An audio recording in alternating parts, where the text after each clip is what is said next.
네, 가장 핫한 정치, 사회 이슈에 대해서 허심탄회하지만 날카롭게 이야기 나눠보는 시간입니다. 오늘 기자들의 수다, 일요신문의 민웅기 기자님, 뉴스타파 홍주환 기자님 모셨습니다. 어서 오세요. 안녕하세요. 네, 안녕하세요. 주말 잘 보내셨죠? 네, 잘 보냈습니다. 네. 이번에도 또 다이나믹 코리아 가보도록 할게요. 정치권 탑픽, 기자님들이 뽑으신 이슈 궁금합니다. 먼저 민웅기 기자님부터요.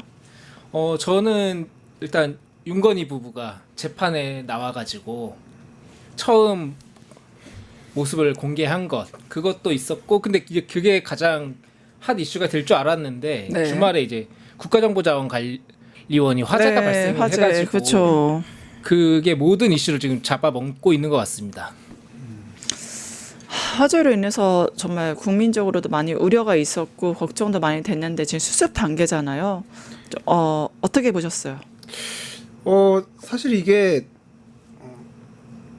특별히 어떤 내부적 우리나라 시스템에 큰 문제가 있었던 건 아니고 네. 업무적인 실수로 인해서 발생한 것인데 네. 이렇게 작은 실수로 인해서 이런 화재가 난 거잖아요.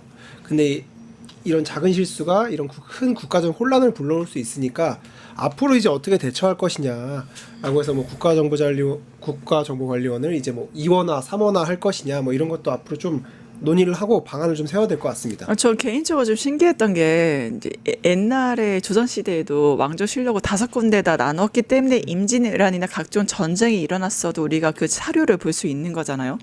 그렇죠. 맞습니다. 근데 기본적인 국가의 가장 중요한 기록들이고 자료들이 이중화 시스템도 지금까지 되지 않았다. 이게 상식선에서 좀 이해가 안 가거든요. 그래서 어제 이재명 대통령 같은 경우에도 이제 발언을 할 때 네. 이제 지금 국정자원이라고 하잖아요. 거기 줄여서. 근데 거기가 이제 지금 이번에 화재가 난 게 이제 대전이고 네. 대구하고 광주 센터도 있는데 그 이재명 대통령도 말씀하신 게 이제 왜 이원화가 안 돼 있었느냐. 이게 이렇게 화재 하나로 이렇게 될 수가 있느냐. 그리고 이제 더 문제가 된 건 이제 어쨌든 이번 주부터 명절이 시작되는데 그렇죠. 그러니까 해외여행 가시는 분들도 많고 택배로 선물 보내주고 받고 하시는 분들도 많은데 이게 대란이 발생할 수도 있으니까 더 막 사람들이 걱정을 하는 것 같아요. 그렇죠. 그래서 근데 기자님이 뽑으신 이슈도 이번에 화재 사건이 아니 다른 게 혹시 탑픽이 있으세요? 이번 주엔 뭐니 해도 내일 열리는 대법원장 관련 청문회가 네. 어떻게 될지 조희대 대법원장이 불출석 의사를 통보했고 이제 다른 판사들도 대부분 불출석하잖아요. 네. 사실상 이제 아무도 없는 청문회가 될 가능성이 매우 높은데 정치권에서는 그래서 민주당이 조희대 대법원장에 대한 탄핵까지 밀어붙일 수가 있느냐. 민주당 내부에서는 하겠다는 분들도 있는데 저는 개인적으로 이제 초유의 대법원장 탄핵을 추진하는 거잖아요. 가능할까? 과연 이게 저는 좀 의문이 드는 상황입니다. 네, 조희대 청문회 지켜보도록 하고 같이 윤석열 윤호개인 좀 보도록 하겠습니다. 지난주 금요일 윤석열이 재판에 처음으로 이제 출석을 했고 저 굉장히 모습 보고 깜짝 놀랐어요. 저게 건강해질 수 있구나 술을 안 먹으면. 저도 끊어야겠다는 생각을 좀 네, 했습니다. 보면서 많은 분들이 윤석열 모습 보면서 나도 술 담배 좀 끊어야겠는데 저 정도로 된다고 굉장히 국민 각성의 기회를 준 것 같은데 그 모습 어떻게 보셨어요? 그러니까 똑같은 모습을 보고 또 진영마다 이제 반응이 다르더라고요. 저 같은 경우에도 분명히 저거는 이제 대통령이 이제 아니기 때문에 화장도 안 했을 거고 머리도 세팅을 안 했는데 그게 막 수척해졌다 혈색이 안 좋아졌다 했는데 쌩얼이 저 정도면 너무 건강해진 거 아니야? 술톤이 완전히 쫙 빠졌고 그런 식으로 해서 너무 좋아진 거 아니냐 생각을 했는데 또 반대 진영에서는 수척해져서 가슴이 아프다 그런 얘기들도 하잖아요. 네. 그래서 참 반응이 다르구나라는 생각을 했습니다. 네. 윤석열이 저희 아버지랑 나이대가 좀 비슷하시거든요. 예. 한 2-3살 차이 나는데 제가 저희 아빠한테 하는 말이 살 좀 빼라 계속 나이 들수록 말라야 된다 하는데 넌 그래서 우리 아빠도 저렇게 살 좀 빠졌으면 좋겠다 라는 생각만 했는데 왜 저걸 보고 수척해졌다고 하는지 오히려 건강해지고 저는 혈색도 당뇨도 있다는데 당뇨 있으면은 살을 빼야 됩니다. 네, 그러니까 윤석열한테는 좋은 거다라고 저는 생각합니다. 네, 보면서 어떤 분들은 백호가 됐다 이렇게 얘기하시는 분도 있는데 그건 어떻게 보세요? 그러니까 눈빛이 살아있다라고 얘기하던데 저도 약간 제가 봤을 때는 처음에는 아픈가라는 생각을 좀 했었거든요. 눈이 너무 동공에 힘도 없고 그래가지고 어딜 보고 나중에 누가 백호라고 하길래 뭘 보고 백호라고 한 거지? 예, 극우 쪽 사람들이 이제 백호가 나타났다 이렇게 얘기를 했다고 하거든요. 흰머리를 보고 백호라고 한 건지 저도 이해가 안 되더라고요. 저도 네. 그 얘기는 들었는데 네, 호랑이의 정의를 다시 해야 될 것 같겠네. 어떻게 백호? 독방에 있다 했잖아요. 예. 독방에 있으니까 이제 도끼가 좀 있을 수는 있죠. 이제 울분은 좀 있을 수 있고 그렇게 사람 만나고 술 마시는 거 좋아하던 사람이 이제 하루 종일 아무 대화도 없이 홀로 네. 얼마나 많은 생각을 했겠습니까? 네. 그래서 도끼가 있을 수 있지만 오히려 저는 처음 이제 뭐 헌재에서 이제 뭐할 때보다 훨씬 더 차분해졌다. 그때보다는 훨씬 더 괜찮은 것 같은 모습으로 전 생각이 들었습니다. 오히려 헌재에서는 너무 약간 비상식적인 모습을 너무 보였죠. 과도한 이런 그렇죠. 약간 이런 모습을 보여서 오히려 지금이 낫다라는 생각을 합니다. 그 얘기가 나왔으니까 백호 얘기도 나왔으니까 우리 전환길 얘기를 안 할 수가 없는데 아니 그 윤석열의 그런 수척한 행색을 보고 시리아 방송대국을 했다고 합니다. 목숨을 지키겠다는 말도 했어요. 이거 어떻게 보셨어요? 목숨을 지키려고 했으면은 미국 가서든 뭐든 성과를 냈겠죠. 뭐 어디 달려가서 뭘 하던지 뭐 공항에서 자기 방송하고 그냥 후원금 받는 건 뭐 결국 자기 정치 아니냐. 뭐 내년 지선에 앞두고 뭐 최고위원도 하고 싶어 하시는 것 같은데 뭐 자기 정치하고 있는 게 아닌가 생각이 듭니다. 네. 특히 구글에도 좌파다 내 후원금 왜 못 받게 하냐 난리 쳤잖아요. 근데 어쨌든 본인이 너무 사실이 확인되지 않은 발언을 너무 많이 했고 네. 윤석열을 저는 이제 팔고 있다라는 생각을 계속 할 수밖에 없는데 어쨌든 윤어게인 세력이라는 이 극우 세력은 되게 확실한 집단이고 지금 갈피를 못 잡고 있잖아요. 네. 이제 국민의힘도 완전히 우리 편이 아니라는 생각을 좀 하는 것 같고 그러니까 전환길 씨가 이들을 그냥 확실하게 잡아서 내 국민의힘 내에서 내 확실한 개파로 만들어버리겠다라고 쭉 밀고 가는 게 아닌가? 저는 뭐 그 의도가 한 95%다라고 생각합니다. 보고 싶지 않지만 제가 전환길 뉴스를 보니까 제목을 이렇게 뽑았습니다. 다시 만난 85일 만의 상남자 윤석열. 미국과 전쟁 선포한 이재명의 실체. 그러니까 뭐 상남자라고 말씀을 하시는데 네. 그날 재판을 다 안 보신 것 같아요. 그렇게 하시면 왜냐면은 아니 상남자라면 자기가 다 책임지고 자기가 한 거는 했다라고 하고 해야 되는데 네. 그날도 계엄 선포문 작성하고 폐기한 거에 대해서 한덕수한테 책임을 다 떠넘기고 있었잖아요. 정말 깜짝 놀랐어요. 네, 그래서 자기는 뭐 이렇게 하면 되냐라고 묻기만 했다. 자기는 몰랐다. 뭐 그런 식으로 얘기를 그게 어디가 상남자라는 건지 저도 이해를 못 하겠더라고요. 듣는 한덕수 진짜 화났을 것 같아요. 저는 그 말이 좀 웃겼어요. 불구속 해주면 이제 재판 열심히 나오고 수사 열심히 하겠다라고 하니까 아니 그러면은 보석 안 해주면은 앞으로도 계속 지금처럼 불응하면서 계속 버티겠다는 건가? 그러니까 이게 어떻게 상남자인지 그냥 떼쓰는 아이의 모습과 거의 유사하다라는 생각밖에 안 들었습니다. 네, 떼쓰는 철없는 아이 벌거벗은 임금님 윤석열을 보고 있는데 네, 민영기 기자님 본격 취재 한번 들어가 보도록 할게요. 예. 윤석열과 김건희 각각 구치소에 수감됐고요. 아크로비스타 자택이 비었습니다. 네, 경호처 CP를 철수한 거 확인됐다고요?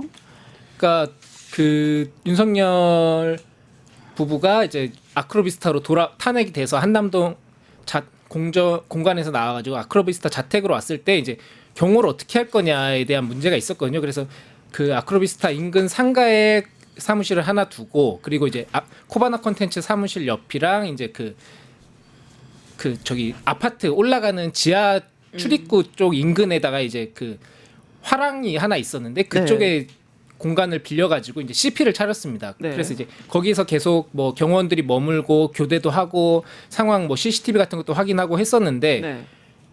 제가 봤을 때 그때 이걸 계속 남겨둘 필요가 있나 하고 계속 주시를 했었거든요. 네. 어차피 거기에 이제 대통령 부부도 없고 뭐 그랬었기 때문에 그래가지고 했더니 어느 8월 말까지만 해도 그때가 이제 김건희 씨 뭐 구속되고 얼마 지나지 않아서 이제 했는데 불도 켜져 있고 네네. 뭐 경호원들은 돌아다니고 있진 않지만 그렇기 때문에 아직 운영하나 보네 하고 있다 9월 중순쯤에 한번 갔더니 아예 다 철거를 했더라고요. 그래가지고 네. 이제 안에가 안 보이게 기존에는 이제 유리 출입구에 반투명 필름도 붙여놓고 뭐 사이드에도 뭐 벽도 세워놔서 아예 아니 아무것도 안 보이게 해놨었는데 네. 이제 지금은 다 철거를 해서 이제 안에가 다 보이게 해놓고 이제 내부에도 뭐 CCTV 화면이나 뭐 그런 거 다 치우고 이제 지금 벽에는 이제 미술품만 네. 걸려 있고 이제 화랑에서도 이제 매매 임대를 걸어놓은 상황입니다 지금. 네, 현재 상황은 지금 그러하군요. 또 이제 보석 관련해서도 이슈가 되고 있잖아요. 사실 시한을 넘겼습니다. 윤석열 보석 결정에 대해서 보석 될까요? 좀 어떻게 보세요? 뭐 윤석열 측이 자기한테 자기를 겨누고 있는 혐의 중 단 하나라도 인정을 한다면 이제 얘는 뭐 증거인멸 가능성이 조금은 낮구나, 옛날보다 낮아졌구나라고 볼 수 있는데 옛날과 똑같고 오히려 지금은 아까 뭐 민음기 기자님께서 말씀하셨지만 뭐 한덕수한테 미루고 네. 그러니까 기존에 없던 전혀 새로운 주장들을 계속 펼치고 있어서 재판부로서는 이거 보석해주면은 나가서 뭔 짓을 할지 모른다라는 생각을 할 수밖에 없고, 그리고 지금 국민의힘이 저렇게 장외투쟁 계속 하고 있잖아요. 불구속하면은 얘가 여기 참여할 가능성도 매우 크거든요. 아, 그러면은 불구속 보석이 되면은 장애투쟁에 참석한다. 전한길 씨가 가만히 있을까요? 분명히 어디라도 하나 끌고 나오려고 하지 않을까요? 네, 그러니까 그런 것들을 재판부 입장에서는 달가워하지 않을 거기 때문에 보석 인용 가능성은 매우 낮다라고 생각합니다. 근데 윤석열 재판 자체가 말이 안 된다고 했잖아요. 보석 그렇죠. 결정될까요? 그러니까 이제 윤석열 씨 같은 경우에도 보석을 신청을 했고 뭐 아직 확정은 안 되고 뭐 자기들이 얘기는 안 했지만 김건희 씨 같은 경우에도 지금 병보석이라든지 아니면 보석을 하려고 노력을 하고 있는 게 아닌가. 그렇기 때문에 오히려 나는 남편과 다르게 조사도 성실히 임하고 재판도 성실히 나오고 있다라는 이미지를 주려고 그렇게 한 게 아닌가 싶은데요. 그러니까 근데 오히려 이제 뭐 경호처라든지 다른 데서 주변에서 봤을 땐 이걸 CP를 철수한 걸 보면 오히려 이제 다시 이 아파트에는 안 돌아올 테니까 이거 철수해도 되겠다라고 생각을 한 게 아닌가 싶습니다. 그러니까 김건희 씨 같은 경우에도 출석은 잘하지만 모든 혐의를 부인하고 있으니까 네. 뭐 거기에 대해서 재판부에서 뭐 인정을 해야 보석이라도 가능성을 열어줄 텐데 네. 그게 아니니까 뭐 보석을 내줄 가능성은 낮다고 볼 수밖에 없죠. 결국에는 이제 보석이 인용되느냐 안 되느냐 그게 관건이었던 것 같은데, 보석에는 뭐 굉장히 뭐 상태를 봤지만 건강한 모습이잖아요. 그쵸. 그렇기 때문에 뭐 건강이 너무나 안 좋다거나 어떠한 특정 너무나 시급하게 치료가 필요한 상황도 지금 그렇게 보이지 않고, 지금까지 13번의 특검 조사에도 임하지 않고 재판에도 불출석하고 이런 모습들, 그러니까 부인하고 있기 때문에 증거 인멸의 가능성이 굉장히 높지 않나라고 판단을 하지 않을까. 아마 법 쪽에서는 일반적으로 그렇게 보고 있는 것 같긴 합니다. 그렇죠. 네. 민 기자님 계속해서 계속 취재를 해 오셨는데 코바나 컨텐츠 아직도 측근들 상주를 하고 있다고 봐야 될까요? 그러니까 지난번에도 한번 말씀을 드렸는데 이제 거기에 아파트에 반려견들이 있습니다. 그 11마리를 데리고 나왔는데 그 강아지들을 지금 관리할 사람이 없다라고 지금 알려져 있거든요. 그래서 그걸 경호처에서 관리를 해야 되느냐. 근데 이제 그거는 경호의 대상이 아니다. 강아지들은 뭐 그렇게 해서 이제 지금은 유경옥 행정관이나 뭐 정지원 행정관이 관리를 하고 있는 걸로 보입니다. 그래서 뭐 산책하는 모습도 가끔 보이고 있고요. 뭐 코바나 컨텐츠 사무실에도 강아지가 한 3-4마리가 머물고 있는 걸로 알고 있거든요. 그래서 그런 것 때문에라도 코바나 컨텐츠 사무실에 있는 걸로 보입니다. 그러니까 그렇게 뭐 병보석으로 풀어주거나 하면은 또 그 행정관들 만나서 또 무슨 얘기를 하게 될지 알 수 없는 거니까 재판부 입장에서도 어쨌든 그 사람들이 중요 참고인이나 증인으로 나오게 될 텐데 재판에 네. 풀어줄 수가 없죠. 그렇게 되면. 네, 결국엔 그렇게 될 것 같습니다. 유경옥 전 행정관과도 마주치셨다고 했잖아요. 그래서 네. 좀 어떤 이야기를 좀 나누셨을까요? 그러니까 뭐 강아지 산책을 하고 이제 아파트 단지를 돌아다니고 계시길래 네. 제가 조용히 기다리다가 이제 산책이 끝날 때 또 제가 가면 이제 도망가고 해서 이제 강아지가 산책을 오래 못 할까봐 좀 기다리고 이제 지켜보다가 이제 끝날 때쯤 된 것 같아서 가가지고 이제 뭐 구속되셨는데 뭐 상태는 어떠시냐, 뭐 들은 말씀 있냐 했더니 그냥 할 말 없습니다, 죄송합니다 하고는 그냥 도망가시더라고요. 여기 핵심 인물인데 이게 밖에 풀려나 있는 것도 약간 의아하긴 합니다. 맞습니다. 너무 뭐 증거가 차고 넘치기 때문에 김건희 건은 지켜보도록 하고요. 홍주환 기자님 뉴스타파 한번 가보도록 할까요? 명태균 사건 재판장 김인택 창원지법 부장판사의 불법적인 명품 대리 구매 정황 추가로 포착됐다고요? 네, 앞서 뉴스타파에서 최근에 김인택 부장판사가 저기 서울 용산구의 용산역에 붙어 있는 HDC 신라 면세점 측으로부터 명품을 수수한 것 아니냐라는 이제 의혹을 제기했습니다. 네. 그러니까 원래 그 국내 면세점에서는 살려면은 이제 뭐 출국 예정인 뭐 비행기 표와 본인이 여권을 직접 들고 가서 현장 구매를 해야 되잖아요. 근데 김인택 부장판사 같은 경우는 본인이 직접 가지도 않고 면세점 직원이 김인택 부장판사의 여권 사진만 들고 대신 뭐 톰 브라운 자켓과 네. 이제 뭐 막스마라 코트를 사줬다. 막스마라 코트 같은 경우는 4,800달러 하는 거를 이제 두 개를 사줬고, 4,800달러. 네, 톰 브라운 자켓은 1,450달러 하는 걸 사줬는데 신기한 점은 여기서 할인율이 80%에서 90%였어요. 저 막스마라 코트 95% 할인 처음 봤어요. 저 저렇게 판매도 하나요?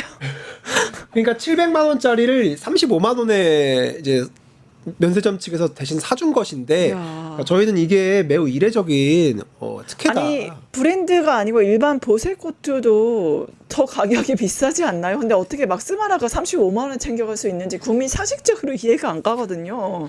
결국에는 그래서 판사이기 때문에 이런 특혜를 이제 대리점, 그러니까 면세점 측으로부터 받은 게 아니냐라는 의혹이 제기될 수밖에 없고, 여기서 재밌는 거는 김인택 부장판사가 처음에 취재했을 때는 여권을 빌려준 적이 없다고 했어요. 그러니까요. 대리구매 한 게 아니다라고 했는데 저희의 취재가 계속되고 이제 뭐 국정감사에서 뭐 증인으로 신청하겠다, 하겠다 이러니까 결국에는 여권은 빌려준 게 맞지만 나중에 돈을 줬다. 그래서 이게 수수한 건 아니다라고 네. 했는데 그러니까 이 해명을 보면 기자들이 이제 의심이 들죠. 취재가 시작되니 그제서야 돈을 준 게 아닌가라는 생각이 들고, 왜냐하면은 면세점 측 직원들은 면세점 그 대신 대리 구매를 해준 팀장이 자기 카드로 결제하지 않았다고, 자기 카드로 결제했다. 그러니까 김인택 부장판사의 카드로 결제가 이루어지지 않았다라고 이제 주장을 했거든요. 네. 그렇기 때문에 저희는 이제 받은 것이 아닌가라고 의심을 할 수밖에 없습니다. 그러니까 700만 원 90% 할인 결제 때 이 결제 때 본인은 창원에서 재판 중이었거든요. 근데 김인택 부장판사 지인 부탁에 여권 사진을 전달한 거다. 이거는 금품 수수는 아니다. 이렇게 좀 말을 했습니다. 기자의 촉으로 봤을 때 이게 말이 되나요? 저는 그것도 그렇고 여권 사진만으로 면세품을 살 수 있다는 것도 처음 알았거든요. 네, 그러니까. 타인이 그것도요. 그렇죠. 예, 그걸 보통 실물도 하고 바코드를 찍지 않았나 생각도 들고, 그래가지고 아니 이게 차라리 여권을 가지고 가서 결제를 했다라고 하면은 그나마 그래 그게 뭐 적법하지도 않지만 본인 여권이 아니기 때문에 그렇지만 그럴 수도 있겠다라고 하는데 이건 처음 듣는 얘기라 너무 황당해가지고 저도. 그러니까 이게 원래 원칙상 안 되는 거잖아요. 그쵸. 근데 이게 면세점 그러니까 팀장급에서 이런 게 이루어졌고, 그러니까 취재를 하면서 놀랐던 거는 이게 김인택 부장판사만의 일이 아닐 수도 있겠는데, 네. 그러니까 면세점 측에서 소위 VIP들을 이런 식으로 관리하는 게 아닌가. 그냥 여권 사진만 받아서 대리구매 해주고 뭐. 근데 그 대리구매도 700만 원짜리를 막 35만 원에 막 사게 해준다던가. 네. 그러니까 이런 식으로 VIP들을 관리해온 게 아닌가라는 의심이 들 수밖에 없어서 이건 좀 철저한 조사가 필요해 보이는 부분입니다. 특히 김인택 부장판사는 명태균 사건의 담당 판사잖아요. 굉장히 정치권과 밀접한 연관이 있는 사람이 이러한 짓을 했다. 그러니까 대기업 명세점에서 명품 수수 의혹이 있는 사람이 돼버렸는데, 아니 이쯤 되면 대법원 입장 발표를 해야 되는 거 아닙니까? 되게 민감한 문제긴 하죠. 이게 어쨌든 민주당 쪽에서 뭐 조희대 대법원장을 공격하는 식으로 소위 정치적인 공세로 일으키는 게 아니라 너무 큰 개인 비위잖아요. 네. 그래서 대법원 측에서는 지금 아무래도 사법부 불신이 극심한 상황에서 돈 문제로 판사가 얽힌다는 거는 상상하기도 싫은 문제인 것 같고, 굉장히 수치스러운 일이죠. 있어서는 안 되는 일이죠. 네. 그래서 일단 뭉개고 가는 게 아닌가 라는 생각이 듭니다. 국정감사 때 뭐 이게 이슈가 될지 안 될지 모르겠지만 일단 그때까지는 지켜보지 않을까라는 생각이 듭니다. 그러니까 뭐 김인택 부장판사도 있지만 지금 조희대 부장판사 같은 경우에도 그 접대 의혹 관련해서 뭐 결국에는 대법원에서 자기들이 판단을 못 내리니까 외부 기관에 맡기기로 했잖아요. 네. 그러니까 자기들이 불리한 내용에 대해서는 그냥 뭉개고 가고 싶은데 이제 그게 여의치 않으면 이제 자기 손을 더럽힐 수 없다. 자기들이 뭐 그 자기 팔을 잘라낼 수 없다라는 심정으로 지금 계속 뭉개고 있는 것 같아요. 그러니까 이게 뭐 대법원의 문제가 이제 뭐 자기들 코가 석자기 때문에 이제 뭐 커버가 안 되는 것 같긴 한데요. 뭐 그래도 그럼에도 불구하고 이제 입장을 밝혀야죠. 공공기관이라고 한다면. 아니 그리고 지기현 부장판사 같은 경우도 그 룸사롱 접대 의혹 나왔는데 제대로 된 뭐 조사나 감사 없이 그냥 이렇게 넘어갔잖아요. 자기네들끼리 하고. 그렇죠. 그러고 나서 이제 외부 기관에 이제 자기들이 그 내부적으로는 못하니까 외부 기관에 맡겨서 한번 판단을 받아보겠다라고 얘기를 하는 거니까요. 그 자정 자격이 없다라는 비판을 직면할 수밖에 없는 거죠. 그렇게. 네, 결국에는 뭐 조희대도 그렇고 뭐 지기현도 그렇고 김인택도 그렇고 이런 사안들 때문에라도 사법 개혁이 필요한 게 아닌가 생각이 들긴 합니다. 그래서 이제 청문회를 하려고 하는데 나오지 않고 있는 거죠 지금. 예, 근데 청문회 얘기를 그래서 안 할 수가 없는데 조희대 대법원장 그 5월에도 불출석했고 30일 청문회도 불출석 의견서 이거 컨트롤 C, 컨트롤 V 내용이 완전 똑같다는 얘기가 있습니다. 어떻게 보셨어요? 네. 네. 대부분 불출석 하는 분들은 컨트롤 C, 컨트롤 V를 많이 하긴 하더라고요. 이제 보통 국감 이런 데도 불출석 하는 분들을 보면은 뭐 기업인들은 대부분 뭐 해외 출장을 갑자기 간다.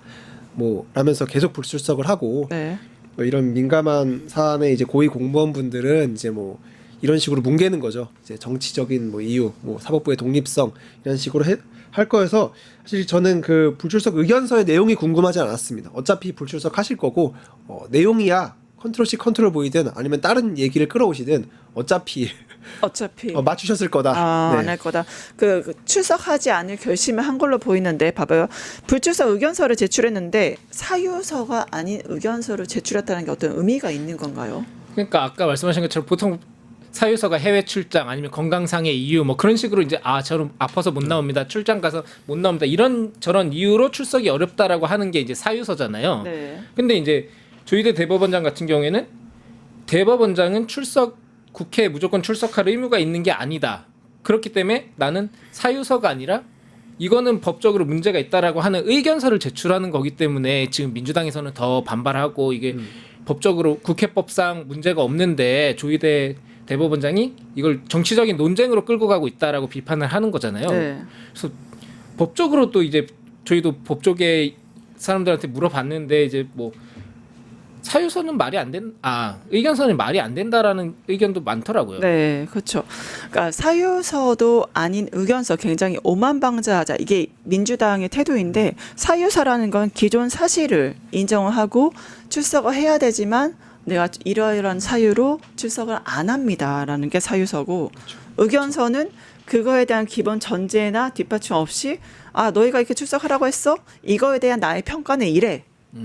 라는 이제 위에서 아래로 탑다운식으로 내려보는 뭐 나는 이런 의견이니까 못 나가겠어. 네, 이렇게 평가해줄게. 이런 오만방자한 태도를 보이는 게 바로 지금 사법부와 조희대가 아닌가. 이게 바로 사유서와 의견서의 차이가 아닌가 싶긴 합니다.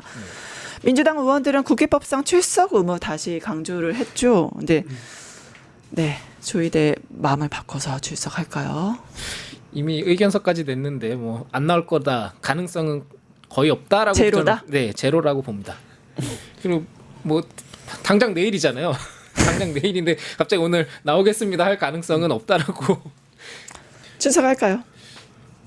제로다라고 생각을 합니다. 네. 그러니까 나와서 사실 할 말도 없을 거고 어쨌든 본인이 그 자리에 나오면은 저희가 청문회 모습을 다 알잖아요. 네. 이제 증인들은 보통 질타를 받는 모습이 계속 나올 텐데 본인이 그런 모습을 이제 보여주고 싶지도 않을 거고 그리고 본인은 여기 와서 할 말 하고 싶은 말도 없을 거다라고 생각을 합니다.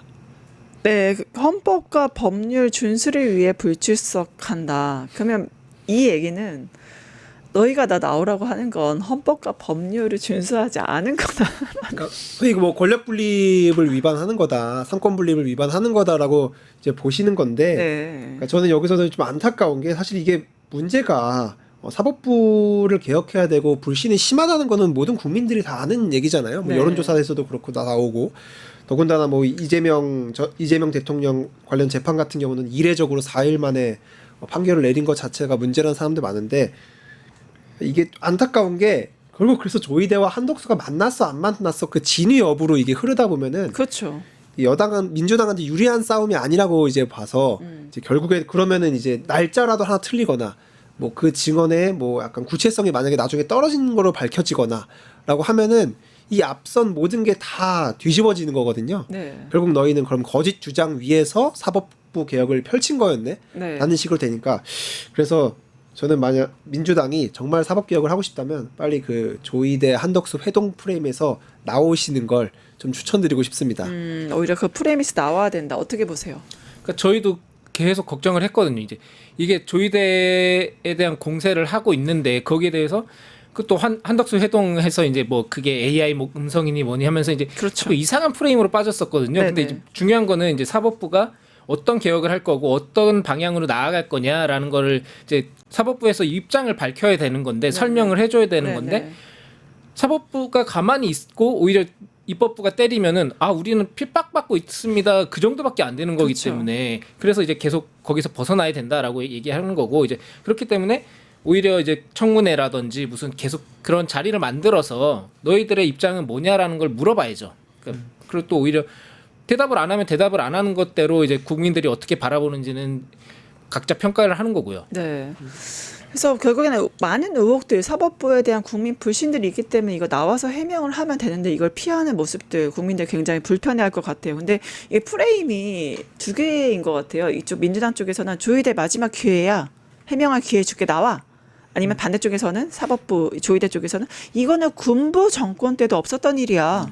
라면서 이렇게 저항을 하고 있거든요. 이 프레임 어떻게 보세요?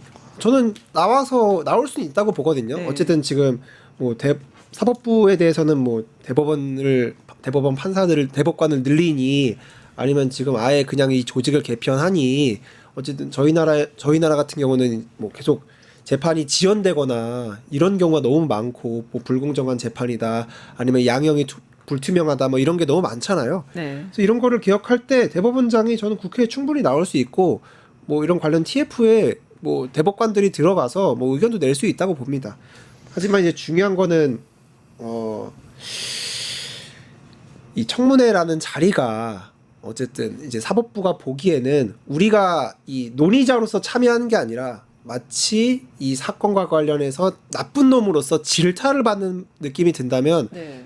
기존의 사법부로서는 절대 나올 수 없을 것 같습니다. 이제 그들의 자존심이 이걸 허락하지 않을 것이다. 허락하지 않을 것이다. 네. 특히 무고하면 조이대 당신의 통화 내역을 제출을 해라. 이제 박은정 의원이 그거를 제시를 했는데 이러한 추세를 봤을 때 과연 통화 내역을 제시를 할지 그리고 조이대 사퇴할지 어떻게 보세요? 그러니까 사퇴라는 얘기가 계속 뭐 사퇴 아니면은 뭐 탄핵 뭐 그런 얘기가 나오는데 특히 뭐 대법원장이 정치적 압박으로 물러난 사례는 대한민국에서 아직 없다라고 하더라고요. 그래서 이제 뭐 그렇기 때문에 조이대 대법원장 같은 경우에도 뭐 자기가 첫 사례로 남고 싶진 않 거 아닙니까? 그렇기 때문에 사퇴할 일은 없고 이제 네. 보통은 이제 내부 자정 요구를 해서 중도 퇴진한 대법원장 같은 경우에는 2번이 있었는데 뭐 그때도 이제 사법부 내부에서 이제 사법파동이라고 해서 과거에 그래가지고 이제 임기를 중간에 2번 물러난 적이 있는데 그러니까 네.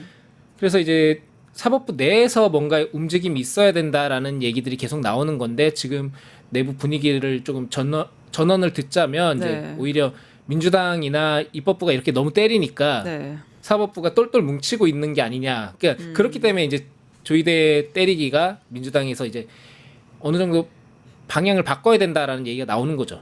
네, 결국에는 사법 독립을 침해한다면서 극렬한 저항을 하고 있는 사법부가 아닌가 싶습니다. 대통령 특활비도 좀 가볼까요? 굉장히 이례적인데 이재명 대통령 비서실이 이제 역대 정부 중 최초로 특수활동비 예산 자료를 공개했습니다. 굉장히 의미 있는 행보 아닌가요? 홍 기자님 어떻게 보셨어요? 그렇죠. 저희 뉴스타파랑 여러 시민단체들이 이거는 윤석열 대통령실을 상대로 저희가 소송을 계속 진행했었고 특활비를 공개해라라고 했고 거기서 이제 공개하라는 법원 판결을 이끌어냈습니다. 네. 그래서 그것을 토대로 이제 이재명 대통령실에 요구를 한 거고 이재명 대통령실이 그래 법원 판결을 존중한다. 그래서 이제 공개를 했고 그거를 대통령 비서실 홈페이지에도 이제 공개를 했습니다.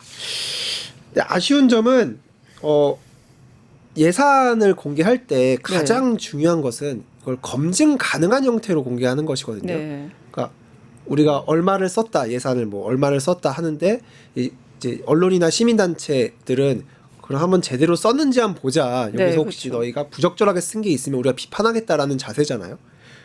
근데 검증이 좀 어려운 형태, 매우 어려운 형태로 공개를 해서 언론으로서는 상당히 아쉬운 부분이다라고 저희는 지적을 했습니다. 그러니까 우리가 봤을 때는 그냥 최초로 특활비를 공개했네. 이제 더 이상 특활비는 눈먼 돈이 아니다라고 보면서 와 국민의 알 권리 그다음에 행정의 투명성을 보여줬다라고 오히려 열광하는 측면이 있었는데 아무래도 이재명 정부 출범 이후에 특활비가 4억이잖아요. 그렇죠. 네, 그거를 어디다 썼나 그 내역을 좀 보셨을 것 같은데 주로 어디다 좀 썼던가요?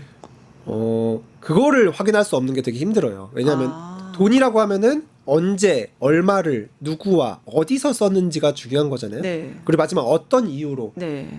근데 이 중에서 저희가 알 수 있는 것은 언제, 얼마 정도뿐이고 누구와 어디서 얼마 무슨 목적으로 썼는지는 사실상 대부분이 비공개가 돼서 네. 아쉬운 부분이고 뉴스타파가 검찰 특활비에 대해서 2023년에 되게 대대적으로 보도를 했습니다. 네.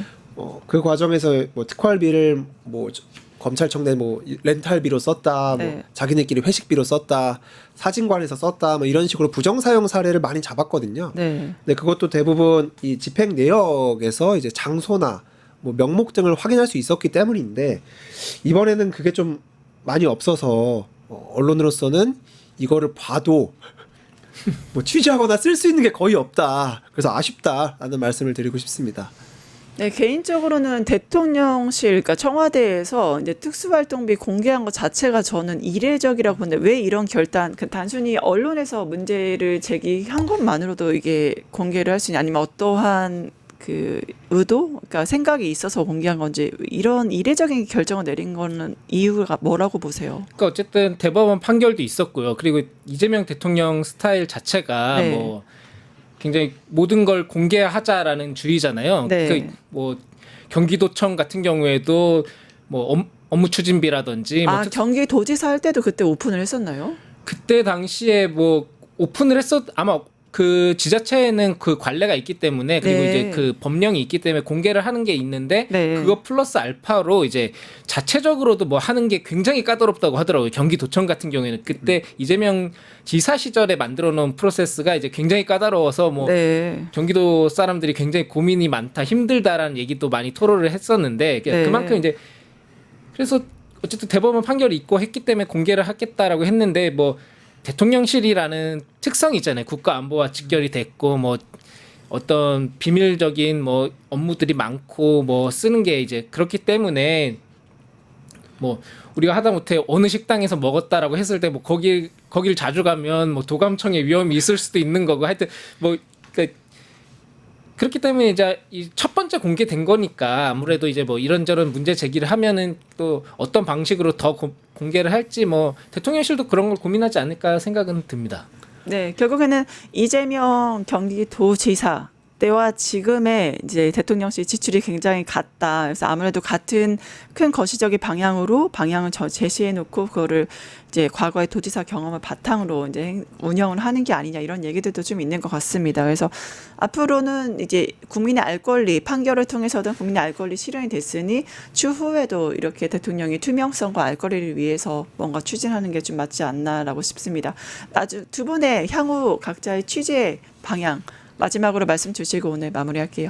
앞으로 취재에 어떠한 것들을 아이템을 잡고 계신지 취재 계획은 무엇인지 먼저 홍 기자님부터 부탁드립니다. 제가 지난주에 그 감사원에서 최초로 특수활동비와 업무 추진비, 특정업무 경비 자료를 받아왔거든요. 그것도 네. 소송을 통해서 대법원 판결을 받아내서 가져온 건데 네.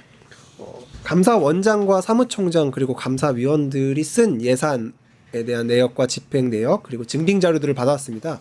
그동안 한 번도 공개된 적이 없는데 이제 그걸 이번 주부터 이제 분석을 할 거여서 네. 아마 추석 이후에는 이제 어떤 결과물을 낼 수 있지 않을까 네. 기대하고 있습니다. 네, 고대하겠습니다. 또 취재 계획 어떻게 되십니까? 이제 명절이 시작되고 이제 그 다음에 이제 국감이 있고 그 다음에 또 뭐 예산 전국이 있고 이제 그 다음에 이제 지방선거로 아마 넘어가게 될 텐데 네. 그래서 저희도 이제 저는 정치부기 또 있기 때문에 이제 아무래도 향후 전국이 어떻게 될 건지 그리고 이제 계속 이렇게 여야 극한 대립으로 갈 수는 없는 거잖아요. 어느 순간에 이제 풀어서 이제 아까 장동혁 대표의 그 장외 집회 멘트도 봤는데 뭐 이게 쉽게 풀릴까 싶긴 하지만 그래서 이제 뭐 국회가 어떻게 돌아가는지 계속 팔로잉할 계획입니다. 네. 오늘 준비한 내용은 여기까지고요. 이제 기자들의 수다 여기까지 하도록 하고 두 분의 멋진 기자님들 민용기 기자님, 홍주환 기자님 함께 해주셔서 감사합니다. 다음 주도 이 시간에 뵙도록 할게요. 감사합니다. 수고하셨습니다. 감사합니다. 유튜브 구독하고 실시간 채팅과 댓글을 남기시면 매일매일 7천 TTCO를 드립니다. 참여 방법은 통통물 어플을 다운로드하고 회원가입과 로그인을 해주세요. 마이페이지에서 나의 회원 고유 번호를 복사해주세요. 유튜브 구독 후 실시간 채팅이나 댓글창에 고유 번호를 한 번만 입력하면 준비 끝! 지금 유튜브 채팅과 댓글 쓰기 참여하고 실천 TTCO 받아가세요.